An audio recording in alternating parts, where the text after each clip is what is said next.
While out with her friends, she laughed. "He's too scared to ever leave me. He'd fall apart without me." They all nodded. I just stayed quiet. The next week, I accepted a job offer in another city, packed my things, and left without a word. Weeks later, when she finally came back ready to beg, she froze because someone else was already living in my place. The final nail in the coffin of my relationship wasn't hammered in with a dramatic fight. It was slid into place with a quiet, confident laugh in a noisy, crowded bar. My girlfriend, Jenna, was holding court with her friends, a circle of women who seemed to think life was one long brunch special. I was on the edge of the group, nursing a beer, playing the part of the silent, supportive boyfriend. It was a role I had perfected over our 2 years together. They were talking about another couple's recent breakup. The guy had apparently been a mess, and Jenna's friend was saying how pathetic it was. That's when Jenna chimed in. She took a delicate sip of her cocktail, looked over at her friend, and gestured vaguely in my direction with her glass. "Oh, that would never happen with me," she said, her voice loud enough for everyone to hear. "He's too scared to ever leave me. He'd fall apart without me." She laughed. Her friends all nodded and laughed with her, like she'd just stated the most obvious fact in the world. They looked at me, not with malice, but with a kind of pitying certainty. I was the safe bet. The quiet, introverted guy who worked from home and didn't have much of a social life outside of her. She was the sun, and I was just a small, insignificant planet caught in her orbit. I didn't react. I didn't argue. I didn't defend myself. I just stayed quiet and took a slow drink of my beer. But inside, something went still and cold. It was the kind of clarity you get right after a car crash when the noise stops and you can suddenly see every piece of shattered glass on the pavement. She didn't just think I was dependent on her, she was proud of it. My perceived weakness was her source of power, her ultimate security. For 2 years I had arranged my life around her. I'm a senior data architect for a major financial firm. It's a complex, high-pressure job that I can do entirely remotely. I'm naturally a quiet person.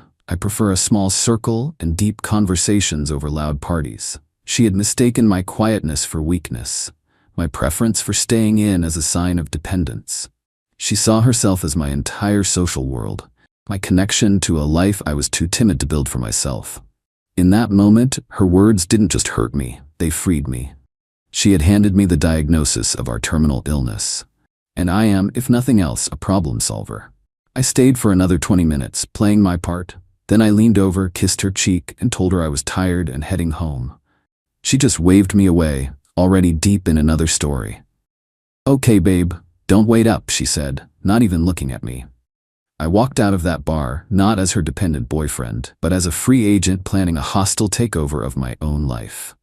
She thought I'd fall apart without her. She was about to find out I was the one who had been holding her up the entire time, and I was about to walk away and let her collapse under her own weight.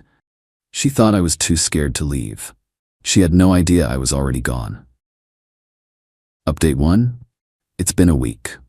1 week since I walked out of that bar and into my new life. To Jenna, it's probably felt like a week of me giving her the silent treatment, a childish tantrum she was patiently waiting out. In reality, it was the most productive and decisive week of my entire life. Thanks for the comments on my last post. You guys who said to go completely dark were right on the money. No drama, no confrontation, just quiet, systematic erasure. The first thing I did when I got home from that bar was open my work laptop. For the past year, I had been turning down offers from headhunters. Recruiters were constantly reaching out with opportunities in other cities, major tech hubs like Austin, Seattle, Raleigh. I always politely declined because I was building a life here, with her. One recruiter in particular, a guy from a top firm in Austin, had been persistent. He had an offer for me to lead a new data infrastructure team at a rapidly expanding fintech company. It was a massive step up in both responsibility and pay. I found his email from 2 months ago. It was 11 p.m. on a Saturday night. I wrote back, "Hi David, hope you're well. Is that director position in Austin still on the table? If so, I'm interested in discussing it further. Best, Alex." I got a reply in less than 10 minutes. "Alex, great to hear from you. It is. Can you talk Monday?" While Jenna was sleeping off her cocktails, I was preparing for the biggest career move of my life. The interviews happened over the next 2 days via video conference. They were intense, technical, and exactly the kind of challenge I loved. By Wednesday afternoon, I had a formal offer in my inbox. The salary was 40% higher than my current pay, with a substantial signing bonus and equity. I signed the contract and sent it back within the hour. My start date was the following Monday. I had 5 days to move my entire life to another state. This is where my skills in logistics came in handy. I work with complex systems all day. My own life was just another system to reconfigure. First, the apartment. I own my condo. I bought it before I ever met her. She paid me a small amount for rent each month, a fraction of what it would actually cost, which she usually spent on clothes and brunches anyway. She had no legal claim to the space. Next, I called my younger brother, Matt, and his wife, Sarah. They had gotten married 6 months ago and were living in a cramped apartment an hour outside the city, struggling to save for a down payment on a house. They are 2 of the best people I know, hard-working and completely devoted to each other. I called Matt and put it to him straight. I'm moving to Austin for a new job. I'm leaving on Sunday. I want you and Sarah to move into my place. The furniture, the TV, everything is yours. Live here, rent-free, for as long as you need to save up for your own house. Just pay the utilities and the HOA fees. It's my wedding present to you. He was speechless. He thought I was joking. When he finally realized I was serious, he got emotional. He and Sarah came over the next day to see the place again, this time as their new home. Seeing the joy on their faces, the way they looked at each other and planned where they would put their things, it was one of the best moments of my life. It confirmed I was doing the right thing. Then came the packing. I hired a long-distance moving company. I only packed my essentials, my clothes, my books, my computer equipment, and a few personal items. Everything else, the high-end furniture I'd bought, the top-of-the-line kitchen appliances, the 75-inch OLED TV, I was leaving for Matt and Sarah. I had the movers pack up all of Jenna's things. Every last piece of clothing, every shoe, every makeup palette. It all went into boxes. I rented a storage unit a few miles away and paid for 3 months in advance. I had the movers take all of her boxes there. During this entire time, Jenna was sending me a steady stream of texts. They started as annoyed, "Are you still pouting?" Then moved to angry, "This is so immature, Alex, just talk to me." And finally to slightly concerned, "Okay, I'm getting a little worried. Are you okay?" I never responded. I put her on mute. On Saturday, the day before I left, I did the final cleanup. I had all the locks on the condo changed. I wrote a short, simple letter. I put it in an envelope along with the key to the storage unit, the access code, and the address. I also included a cashier's check for the total amount of rent she had paid me over the past 2 years. A full refund. I didn't want a single dollar of her money. I left the envelope with the concierge at the front desk of my building, with instructions to only give it to Jenna personally. On Sunday morning, the movers came for my things. Matt and Sarah arrived with a U-Haul of their own boxes an hour later. I gave them their new keys, walked them through how the smart home system worked, and showed them the bottle of champagne I'd left for them in the fridge. We hugged, I wished them well, and then I was gone. I drove my car 1,000 miles to my new life in Austin. I didn't look back. Jenna thought I was too scared to even argue with her. She has no idea that I just dismantled our entire life and rebuilt a new one 1,000 miles away, all without saying a single word to her. She thinks I'm still in the city, sulking in my apartment. She's about to get the biggest shock of her life. She thinks he'd fall apart without her. He didn't. He just left. Final update. It's been a month since I moved to Austin, and it's been the best month of my life. My new job is incredible, challenging, rewarding, and full of smart people. I found a great apartment downtown, and I'm starting to explore the city.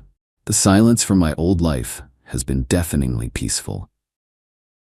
But I knew the storm had to break eventually.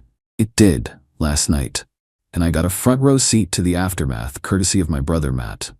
He called me around 10 p.m., his voice a mixture of amusement and disbelief. "Dude," he said, "you are not going to believe what just happened." He then relayed the story of the past few weeks from his perspective. Apparently, Jenna finally went to the apartment building about 3 weeks ago after a full week of me being gone. The concierge gave her my letter. Matt said he wished he could have seen her face when she read it. Her world, as she knew it, had evaporated. She went to the storage unit and found her mountain of belongings. She tried calling me, but my number was already disconnected. She emailed me, but I have a filter that sends anything from her straight to the trash. She was locked out, cut off, and completely in the dark. According to a mutual acquaintance who was still talking to her, her first reaction was rage. She told all her friends I was a psycho who had a breakdown and vanished. She played the victim card hard. But the narrative started to fall apart when her friends realized she was suddenly homeless and broke. The free dinners, the fancy apartment, the endless river of my money. It was all gone. And without that, she wasn't as interesting to them. She had to move in with one of her friends, a temporary arrangement that was clearly straining. She apparently spent weeks trying to figure out what to do, all the while building up this story in her head that I had just done this to punish her and that I would eventually come crawling back, because after all, I couldn't possibly survive without her. That brings us to last night. She finally decided it was time to play her final card, the tearful, begging apology.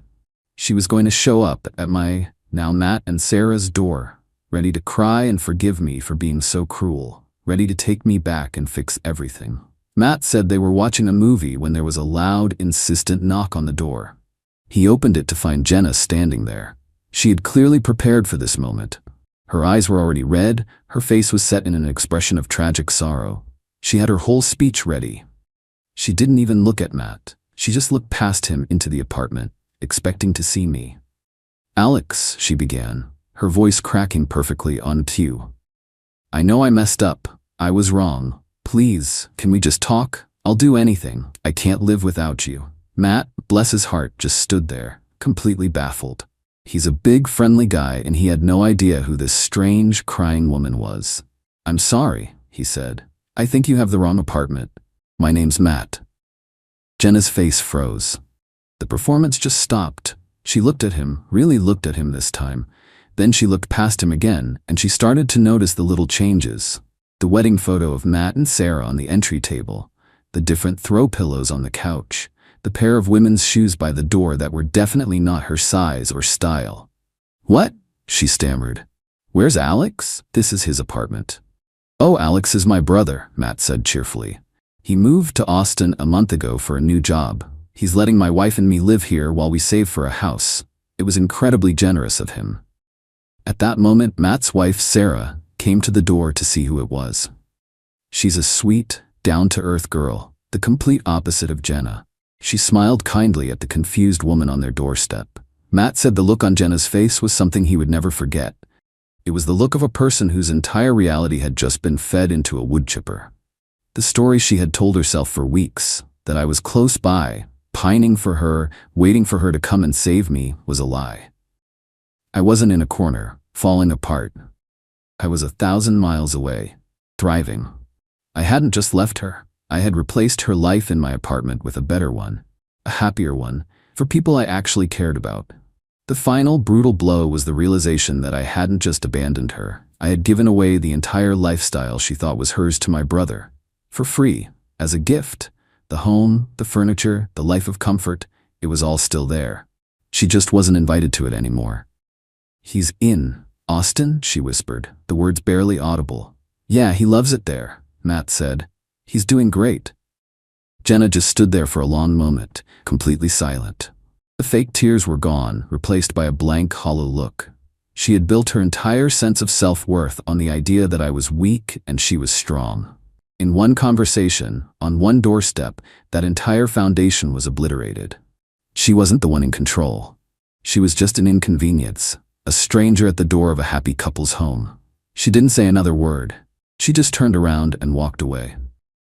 Matt told me he and Sarah felt a little bad for her, but mostly they were just amazed at how thoroughly I had planned my exit. I hung up the phone and looked out at the Austin skyline from my new balcony. I felt nothing for her. No anger, no pity, not even satisfaction, just a profound sense of peace. She had predicted I would fall apart without her, but she had it all backward. I had to leave her in order to put myself together. and I've never felt more whole.